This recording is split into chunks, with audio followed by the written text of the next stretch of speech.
Hello and welcome to another episode of After the Table, a TTRPG podcast.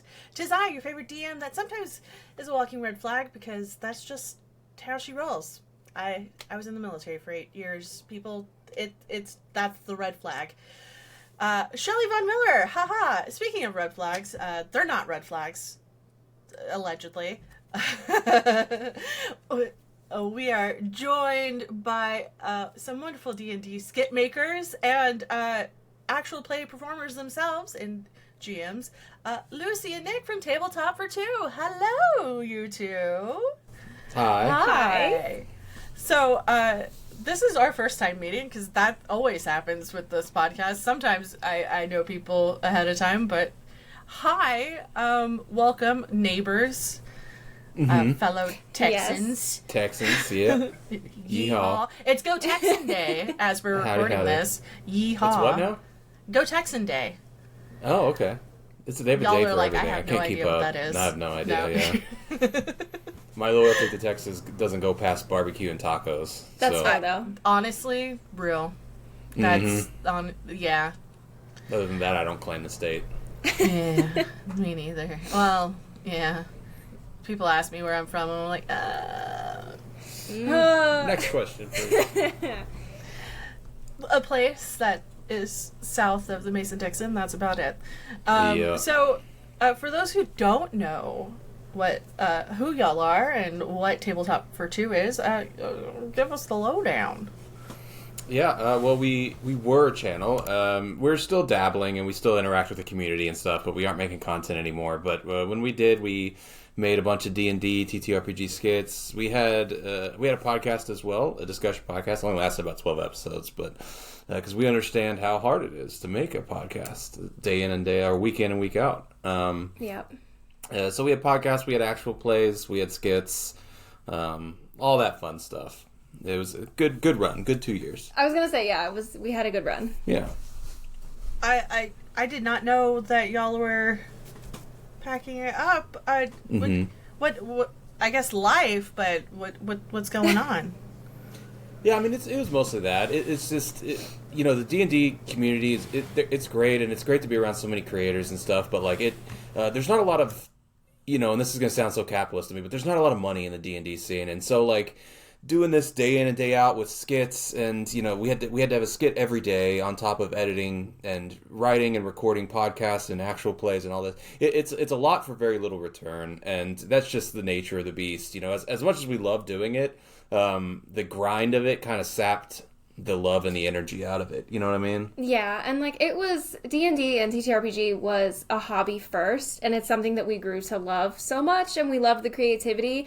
So for the grind to grind away, like the love for it was like we kind of had a decision to make, and it was like, well, we can either stop doing content, or it's like we don't want to just stop playing D&D because we still love that. And so we kind of just wanted to take a step back and focus on what we get out of it personally and just go back to the playing with our friends and hanging out and telling good stories without all of the pressure and all of that. Yeah. No, I understand that all too well. I've been making content on and off for 16 years, 17 years now, so... Holy crap. All within D&D space? No, that's the problem. Oh, okay, that's why it's on and off. It's very much I think that's the thing, like, whenever you're in a space for so long, or even for an amount of time, and you make it a job, I think that's just content creation in general, or just making a hobby a job in general, you kind of are like, I don't like it anymore. It becomes a job. It's like you have to clock in to play D&D. It's just it takes the magic out of it for me. But we've met so many people who love the grinding process of it. Who are like, oh yeah, I love to write and record and edit and do all this stuff, and they get a lot of fulfillment out of a lot of the aspects of it. But for some reason, it just wasn't there for me. Yeah, they're built different. Yeah, I think that's also like, especially if you're creating campaigns and having to edit and having to and it's just the two of y'all. That's the thing. It's just the two of y'all creating content. Y'all don't have like a team or other people that you're bouncing off of.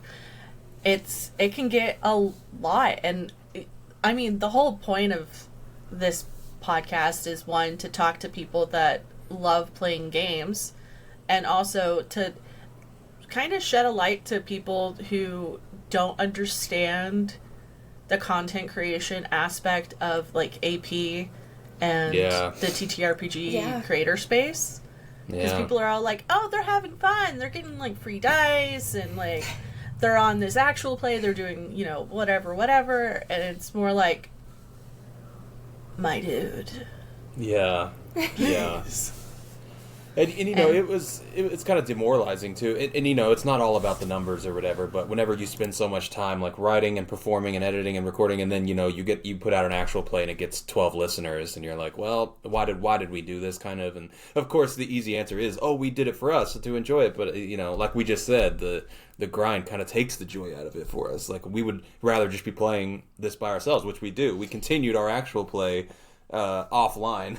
We did, and like for many reasons, especially as a player, like it can be there's pros and cons. It can be a lot of fun, and I have so much fun just the two of us, because there is less of that. Like, it's hard enough, like when you're not a professional improver, to play D&D well and role play well, but when it comes to, you know, at a table with your friends, we're just having fun. We're just, you know, shooting the shit, having jokes. But it's also, are the mics on? Are we recording? Are the lights good? Is the angle good? Did I pause for too long? Did I take too long counting? Did we skip? Like, am I entertaining? Am I keeping my audience entertained while also keeping track of all of the other shit that has to do with playing D&D? Yeah. Yeah. Oh gosh. Oh.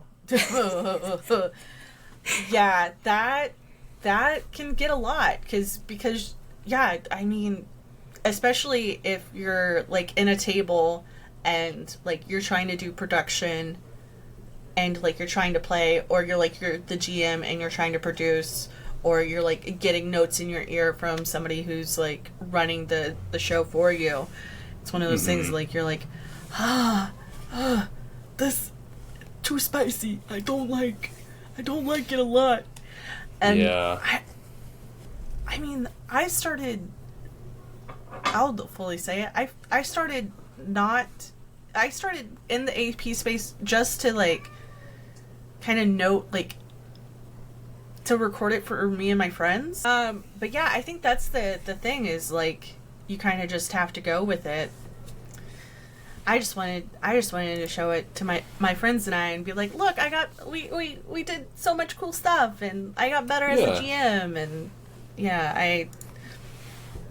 which that's cool. But then, like, I feel like there's also an aspect, because a lot of actual plays you're playing with strangers, like you're sitting down, you know, having to connect over a screen with people that you never played with before, so the chemistry's not there, and you know, you might not feel as comfortable because it's like, I don't want to let loose in case I don't know, this person across the screen is going to judge me, and you know, there's so much other stuff. It's hard. Yeah, I think, and I mean, for y'all in the past for doing this, I mean, have y'all, how did that chemistry come about? I know y'all are a couple. Yes. Yes. Yes. We are.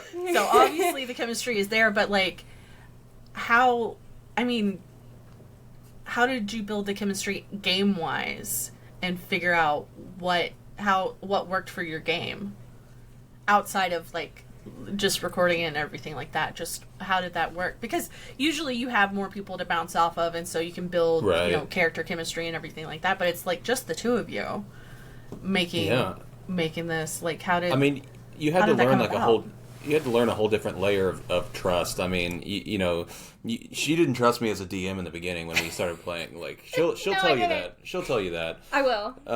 It was so long ago, I can't even remember like specific instances, but there were, you know, it was it's just I had to reassure her like, hey, I got it. You don't have to worry. I think she thought some rulings that I made were the wrong call, and so on and so forth. So you have to learn to trust each other, and you have to learn just to roll with things a little bit, because you're not going to agree with what everyone does 100%. And so, like, while we did have trust as a couple, it's like we had to put on a different hat and be like, okay, we have to learn to kind of trust to each other and play with each other in this instance, Yeah, it's a little bit of compartmentalization. Like, you kind of have to separate. Like, I think when we first, started talking about it, because as you are a couple who does this, when there are issues at the table, like, sometimes you have to talk about it after, and we live together, so this is us, we're having a conversation about this, and it can turn into a real conversation. And I think I vividly remember just saying, like, Nick the boyfriend and Nick the DM are not necessarily the same person, and like the things and the way that you say things as a DM to my character are not, it's not you and me talking. Like, it's our characters, it's for the story, and so I did have to learn trust for sure. It's a different layer, like you said. Yeah. And also, like, for the actual play that we did, spoiler alert, it doesn't matter, but we like planned and wrote the whole thing before we did it. Like, of course, we didn't, not every detail, but it's like we knew what every single episode was going to be. So it wasn't really like a fully improvised. It was like Dimension 20, right? Like, where they pre-plan a lot of their stuff. Yeah. And it's very episodic. It's the same kind of thing. Yeah. So that, knowing that we both sunk so much like energy and creative effort into, it was a little different, but it was cool. That's amazing. I guess that also helps build a better relationship too, because you're building a different like version of trust, a different relationship, and like learning along the way that, hey, this is how we can separate things whenever, y'all still play TTRPGs. Like, now you have the idea of like, all right, this is how it's going to roll on this day whenever we're playing a game, and then you don't have to worry about me after that. I think that's really great. I think, yeah, that's amazing. Wow. Yeah, I could see how it could be not beneficial to some couples, though. I feel like I could see them, like, kind of falling apart because they have to learn how to communicate for the first time sometimes, potentially. And it's just like, what? We have to talk to each other and communicate our feelings? We can't do this. No, communication in relationships, communication at the table. What? No one ever does that. Nobody does that. Of course not. So I guess what got y'all started in? What prompted y'all to do Tabletop for Two, though? What was it? Just like a channel? Hey. Yeah, I don't know. The channel, I just had funny skit ideas, and I was like, hey, it would be funny if we just recorded these. And then, like, literally the first video we uploaded, I think it's sitting now at 800,000 views on Instagram, and it got about 600,000 or 700,000 on TikTok. And that's the first video we ever did. So it was like, oh shit. Like, maybe we're kind of okay at this. Yeah, and then I just kept, coming up with ideas, and some hit, some went off, and then it just kind of spiraled from there. And we were like, all right, what do we want to do next? We're like, I don't know. People make actual plays, right? We should do that, I guess. Like, yep. So we did that, and then just kept going. Because we really did, like, we liked the idea of we have to do something when you're trying to approach a space that is both niche and also incredibly saturated. You have to kind of figure something out to separate yourself and kind of like, what is unique about us? And it's like, okay, a lot of people make memes and skits and whatever, but it's like, you don't see a lot of actual plays or D&D like with two people. And so we were like, there it is, that bingo, that's what separates us. And so we kind of just leaned into that, which I do think was a big part of it and was so much fun. Because it was cool, yeah. It was the least watched thing we ever did, but what does that matter, I suppose. I still love playing it. Like he said, we still continued the Scarlet Threat, that actual play, and I still look forward to playing it, even if it's like, no one will ever see this, no one will ever know this except for us, but like, it's still so magical because we get to do it together. So I guess, how is it going then for those past the recording episode? Like, how How's the campaign going? Hello, Cat. Cat wanted It's to okay. join. Apologies, she's been screaming for like 5 minutes. It's okay. No, it's good. It's good. I don't want to spoil too much, just in case. But it's good. It's a lot of fun. Very epic. Because I had planned it to go to a very late level kind of campaign. You're level, 13 now? Yeah. Oh, wow. Yeah. So it's very epic. Save the world kind of scenario. But it's fun. Yeah, it's great. Heidi's a badass. Yep. She always was, but now she's a mega badass. Yeah. And she's a cleric, right? She's as somebody who played a cleric, I played a trickery domain cleric. I was like, I got her to level 17 cleric and level 3 rogue. Oh, nice. Nice. Oh, that pairs well. Yeah. Arcane with trickery, trickster yeah. rogue. Yeah. That's cool. Was that a home game? It started as like just a home game, and then we ended up doing it live, like streaming it live, but we did not save the VODs ever. Okay. So it's gone to the whispers of space. So it's basically a home game. Yeah. It's basically a home game. It's interesting that there's like those different types of actual plays, because you see some people who are just so content with just putting it out there and hanging out with their friends, like streaming, and then there's some people that like, no, we want this to take off, we want this to, like get big and do this. And it's interesting, like the different approaches to how people make the actual plays and why. So what prompted y'all to do D&D 5e instead of like a GM-less or like a 1 to 2 player game, like a one-on-one TTRPG? Basically, to show that it could be done. I mean, D&D's is going to be the one that everyone knows all the time, and we wanted to be as accessible as possible because that was back when we were still like we were making actual plays for content. Like we wanted it to be watched, we wanted it to be seen, and we wanted to get bigger and grow our channel. So we thought making the D&D system, it would be most accessible For sure. to people. Yeah, because I've never seen a D&D game or actual play with just like a GM and one player. Usually it's like 4 to 6, and you're like, let's go, let's pick this up.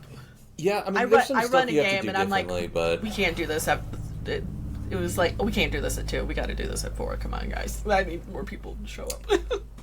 yeah, I mean, balancing encounters is difficult, but when you're at such a high level, it's like, yeah, you're fine. I'm fine. You're fine. She's fine. She's a 9 cleric and I think or 10 cleric now, and like 3 or 4 rune knight fighters. So she's a baddie. Dang.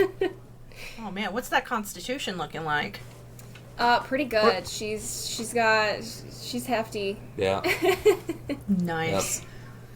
But I think No one of the things squishy that clerics here. Exactly. Never, ever.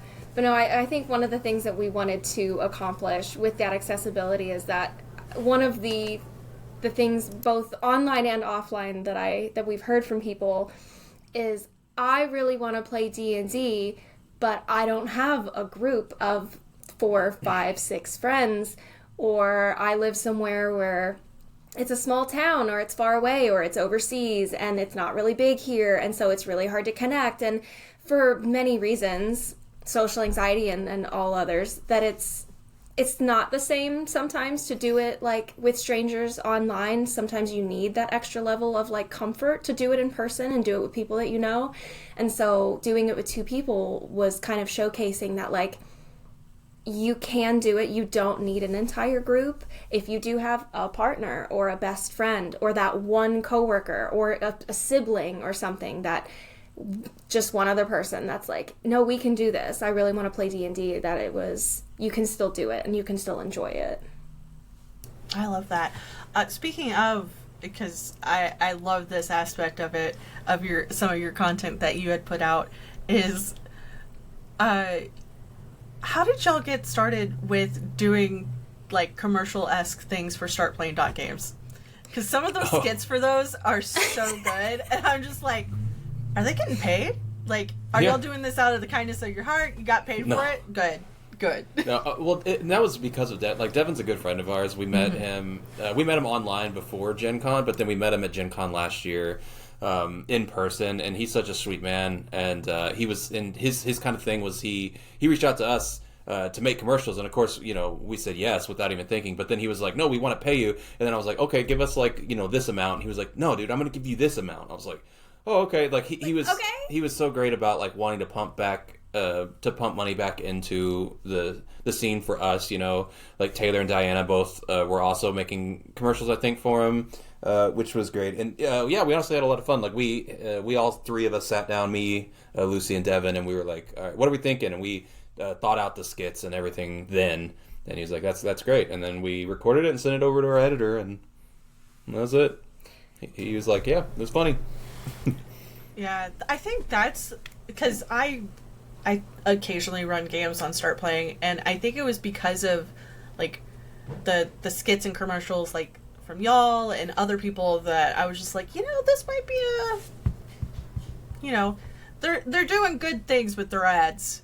That's what I will say right now, because I mean it's a great great site for those. Hey, hi, if you're looking for a place if you don't have a DM or a group to play with, startplaying.games, and it's not just for D&D, it's for all sorts of TTRPGs. Exactly. Oh yeah, and hire any of us. There. Yeah, I mean it's such a controversial thing, or it shouldn't be, but it is. Like people are controversial with needing to like pay GMs, like pay DMs and everything like that. And I mean it shouldn't be like we need to spread the money and the love around, because there is not a lot, and the DMs put a lot of effort into it, especially professional DMs. If they do it full time, like they're putting in so much effort and money, or so much effort and thought and creative energy into it. So it just makes sense, I don't know why it is controversial, but it is. I think it comes down to, if you're a player and you have never GM'd before and you don't really pay attention to what your GM does behind the screen or what you have no idea how much time or effort or even money, if they have like their own systems or they have their own minis or whatever it is, like it shouldn't be controversial to pay a professional GM, because it's like what they have to put into it in order to give you that amazing experience, that story, that time. It's worth it, and it is really special, and Star Playing is amazing for that. And I think even the thing that we did our commercial for was like another step of it was, hey, if you're new specifically, we're going to pair you up with people who are good with newbies, which was just such an incredible move on their part, because that is very daunting for a lot of people to get into it. Is like, I don't know where to start. And so they were like, start playing here. Do it there. Yeah. I love that. Yeah, because a lot of people are like, there's a lot of GMs that are very much like they're not newbie friendly. If that makes sense. Sure. So finding people who are geared towards people who want to teach people how to play the game or whatever game that they're playing is I love that. I love that so much. Okay. I know y'all are kind of D&D focused, but are there any other TTRPGs that y'all are wanting to play, or like you've seen it before and you're like, oh man, I want to play that so hard, I don't have the time? I'm like, I guess I don't want to lump you into this, but I'm pretty bad at like collecting things and never playing them. So I do have a bunch of books sitting over there. I mean, we played Morkborg before. Morkborg's a lot of fun. It's very fun. I really want to play. There's this Nordic role-playing game, Vaesen, that I really want to play. It's more like mystery one-shot type driven. Metro Otherscape is another like cyberpunky system I really want to play. Yeah. They're very cool. They're supporting that a lot. Those are the big ones that I want to play. For me, if anyone has ever played the board game Root, where like everyone is like a little woodland creature, but imagine like Game of Thrones intenseness, like it's like political and war and factions and chaos, but you're a little woodland guy. Now imagine they came out with a TTRPG inspired by the board game. And I love little animal creatures. I love the dichotomy of cute animal creatures and chaos and war and fighting. And so it was like, So I have all of the, yes, it's the same. I have all of the rule books. I have an expansion. I will hopefully get around to it eventually.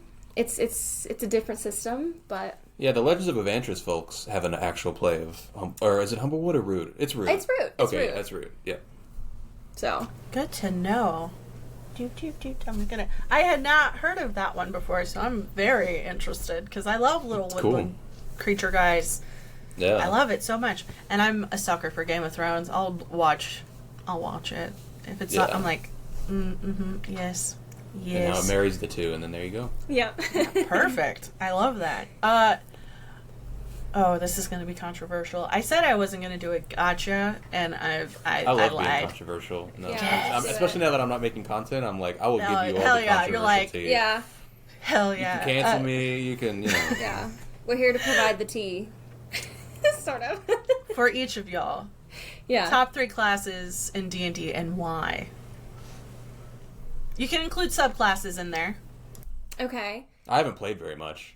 True. Okay, I've played almost every class at this point. At least once. Favorite class? I think if you would have asked me when I very first started, it would have been Paladin, and it's still an honorable mention, but I do think Cleric is my favorite. I don't have a favorite subclass because there's so many good ones.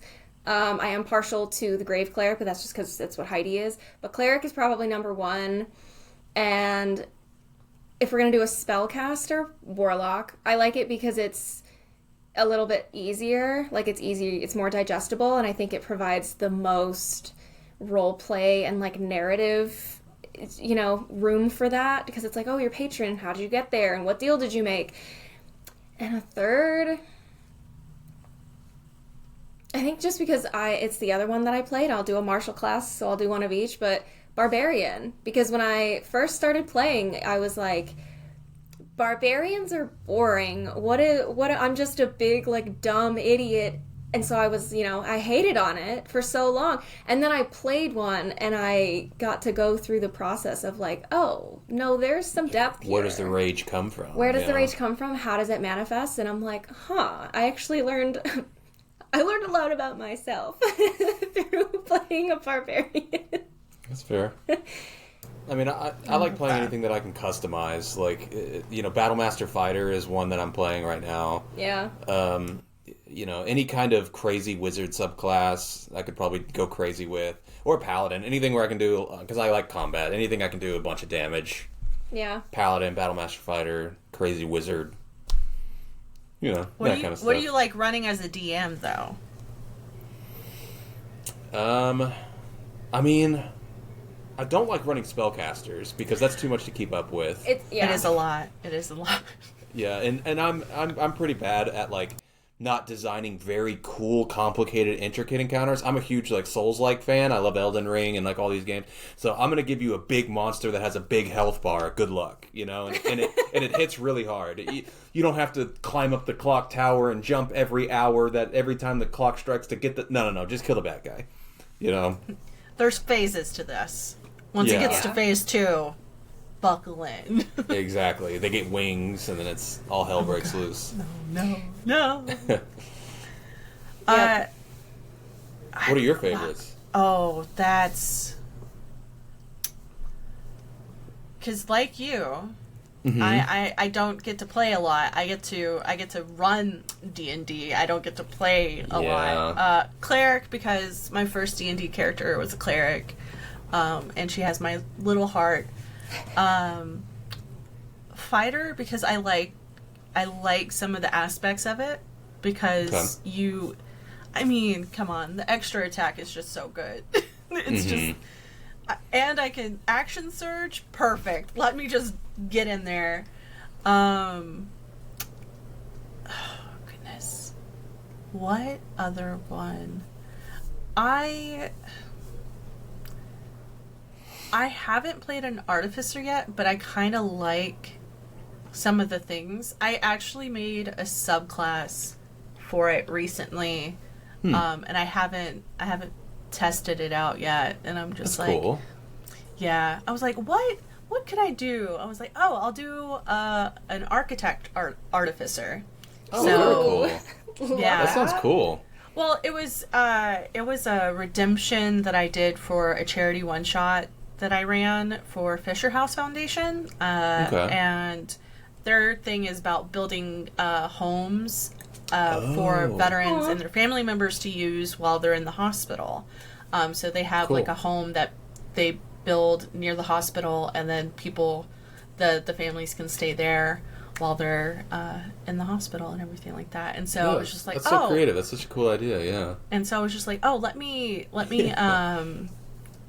make things that are like themed around, you know, their mission and everything like that. And so I made a architect artificer. Awesome. And so I was just like, this is my first time making a subclass. This is fun. Yeah, I haven't ventured into that homebrewy stuff yet. Homebrew is something else, and I regret ever doing it. Because now I'm like, I want to homebrew everything, but I don't want to make it myself. Yeah, no, yeah. I don't like it. You want a ghost brewer. Yes. It's like, I want to just, like, get it from somewhere and be like, yes, this works. Perfect. So, I know that Nick, you GM'd for the Scarlet Threat. Lucy, are you going to GM soon? Or are you going to get into the GMC and GM soon? I know y'all aren't doing it for content anymore, but... That is a great question. This is a perfect time for this interview because, this Sunday is my second session of a new campaign that we just started, like 2 weeks ago. And we're going to bring it back to the little animal guys. It is still 5e, but we're playing, I'm running a Humblewood campaign, which is from Hit Point Press. I love that. Humblewood is just so cool. I just love that. I love them so much that I don't know if you can see it back there. I got magic cards, and I was just like, I gotta get the Humblewood themed ones, because those are the cutest little guys in the world. I didn't know they had that. That's cool. Man, Yeah, Magic it's called is something collaborating else. with anything. It's not called Humblewood. It's called Bloomborough, but it's... Oh. We're not okay. We're not sponsored here. I don't care. Mm-hmm. I'll just show it. But hey, if you want to sponsor me, there you go. Yeah. Sponsor the show. But yeah, I just love little guys. Little guys are just I just amazing. love little guys. Exactly. And I'm like, and this is a whole world of little guys. And that's kind of how I pitched it to everyone. And they were like, say less, girl. Perfect. Like, we'll be there. That's my Battlemaster fighter, yeah. He's a giant moose. I'm a moose. He's a giant 7-foot shut tall it. moose. Yeah. A giant moose. Yeah. I love that It's so perfect, much. right? That is... She said I could. Hey, I why did. not? So. Perfect. Oh my gosh. Yeah, so being on this side. Yeah, how is that going for you? It's good. I am honestly not as... I had a lot of anxiety about it in the beginning, and then I ran a couple games for Kobold Press at Gen Con last year, and so did you. And that was my first real-time GMing, and so I was like, okay, I have the basics down, and this isn't... not as much pressure. This isn't strangers that are paying for this. This is, hey, we're just at home. These are our friends. Yeah. We've played this game. Everyone that is at my table has played. I've played with. So it's like I'm just on the other. We kind of just switched, quite literally, and kind of merged two of the other campaign people together, and here we are. But I'm learning my process. I'm learning my confidence behind the screen, and I'm kind of trying to give myself little bits of homework between each session, like, okay, what did I think went well, and what do I think I need to work on for next time? See, I remember being like that, just bright-eyed and bushy-tailed. She's doing a really good job, but now when I DM, I just show up and I'm like, yeah, whatever the fuck happens. All right, guys. What do you got for Pop me some today? Cheetos in the mouth. Let's go. Yes, we're definitely... She's a planner. Which is, I'm a planner. You have to be sometimes. The fact that, okay, y'all were at PAX Unplugged, y'all were at Gen Con. I was at both of those. I was also running games at Gen Con, but I was doing it for Renegade games. I was doing World of Darkness stuff. So, cool. Vampire, Hunter, Werewolf, and I was just like, by the end of it, I was like, no, never again. I'm never doing it. Because I don't know. Busy weekends. What was the load for y'all for that weekend? How many games Kobold's did y'all good. run? Kobold's good at staffing to where we're not burnout, and they're good at rotating. So we signed up for 3 games, and we only ran 2, because they don't want to burn anyone out. So they're pretty good at like keeping us going. I mean, they were packed. Kobold Press is Kobold Press. So every day except Thursday, which nowhere is packed on Thursdays. But Friday, Saturday, yeah, they were packed, which great for them. But they're very good at keeping. They treat us well. Yeah. Yeah. It was a third party that I was working with Renegade Games, and 5 games. By the end, I was just like, never again. Oh gosh. Yeah, it was. Oh my god. I think it was like 3 vampire, a hunter, and a werewolf. And so, my first game was werewolf, and I made my players howl. And it was a bunch of people that I had known. Like, they specifically signed up for my game. And I was like, y'all are going to pay to play at my table? They're like, heck yeah. I'm like, let's go. That's so sweet. Did y'all have anything like that? Did people that were fans of your content come and play your table at Gen Con, or? No, they didn't sign up for our table specifically. We didn't really go crazy with the advertisement that we were going to be there because we didn't know what the response was going to be. Yeah. Like if they would get not to toot our horn and say, oh, they're going to get so many people, but we did a lot of promo when we were there and the tickets had already been sold and stuff like that. But no, I don't think anyone that was at our games recognized us. We got recognized on the floor, but not the games. So, are there any plans, even though y'all aren't making content anymore, are there any plans to go to, like, PAX Unplugged and Gen Con or anything like that this year? As of right now, we're going to go to Gen Con.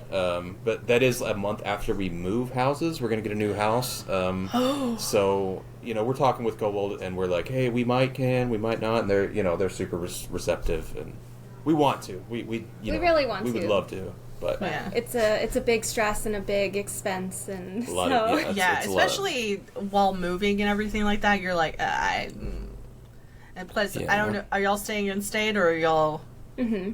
Yeah, y'all are like, we're just going down the road. Hey, but even still, big move. We've lived in this house for 3 years, so lots of stuff to pack up. Yeah. Yeah. Oh my goodness. Oh good lord. I mean, do you have any advice for people? I mean, even though y'all aren't making content anymore, like, do y'all have any advice for people who are wanting to make content or anything like that? Have thick skin. Yeah, I unfortunately, it sounds so. I wish I could be a little more chipper about it, but yeah, learn to turn off comments, learn to block people and forget, learn to. Like, you can listen to feedback, you can listen to constructive criticism, especially if it is coming from someone like a fellow content creator or someone you already have, like, established rapport with and can handle it with tact and respect and kindness.